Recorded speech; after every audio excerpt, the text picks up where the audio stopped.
Hi guys, today we're gonna discuss about what is ISO and how it be useful to get a good quality photograph.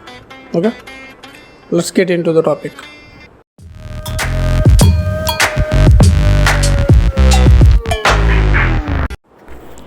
What is ISO?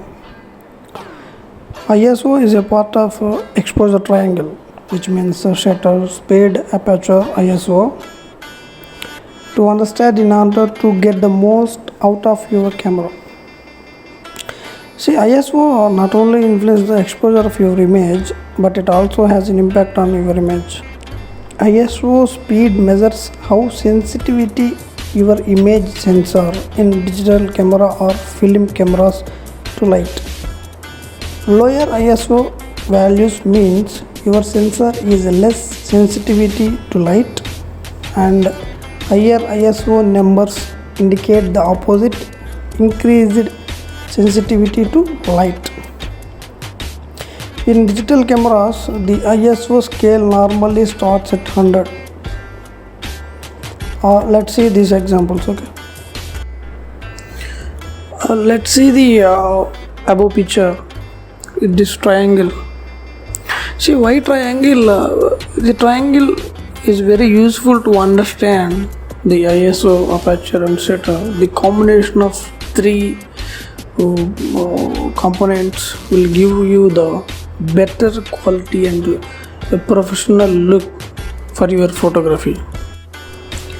See, it's ISO is not standardized. It depends upon the situation of light. When you are on daylight, when you are shooting outdoor in the sun, it's better to keep your ISO on 100 and 200. When you are shooting at evening, then it's better to keep your shutter on 400 and 800. If you are shooting in a room totally closed or dark, then you can increase the ISO as well as the both aperture and shutter. See, there is no ruler, there is no a particular metrics or a sheet for the ISO or a fixed number of settings for the camera or anything.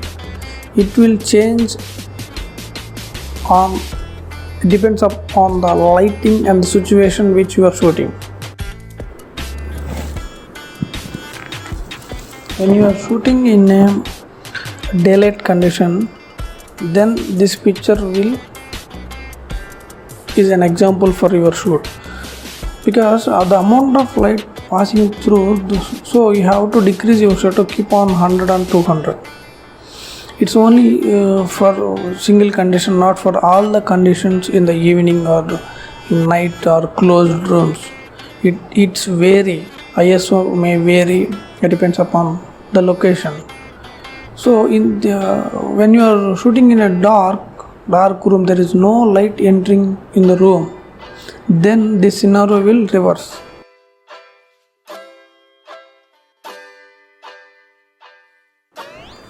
Let's see in the traditional film photography, ISO, the indication of how sensitivity a film was to be light, and it was measured in numbers like we already see in 100, 200, 400, 800 in the picture. So the lower the number, the lower the sensitivity of the film, and they finer the grain in the photograph.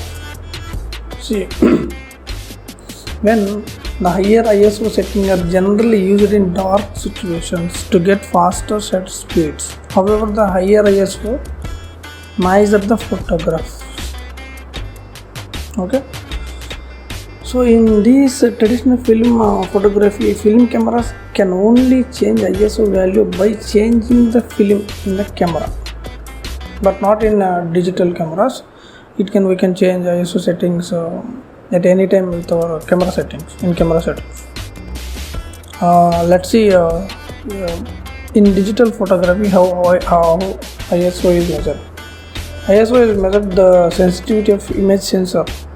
The image sensor inside the camera can change the sensitivity It is the most important, general, most expensive part of camera, which is responsible for gathering light and transmitting it in an image. With increasing sensitivity, camera sensor can be capture images in low light situation without using flash. See, 100 ISO is generally accepted as normal and it gives good photographs. Little noise or grain, this is the base ISO.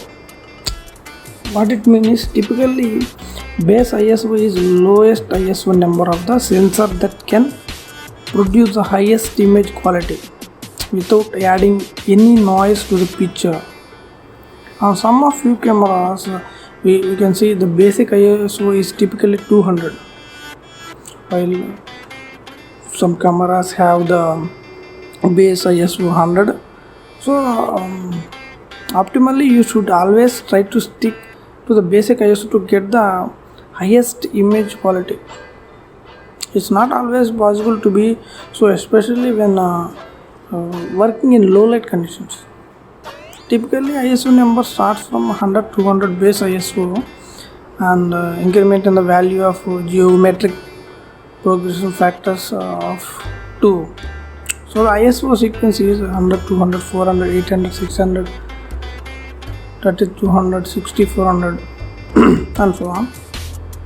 When the ISO number is increased from one step to another step, like from ISO 100 to ISO 200, it effectively doubles the sensitivity of sensor. For example, ISO 400 is twice more sensitive than ISO 200. So this is all about the ISO, and we can discuss about aperture priority and shutter priorities in the next coming videos. If you are new to here, please do subscribe to my channel. If you like the video, please like, share, and if you have any queries, please comment below.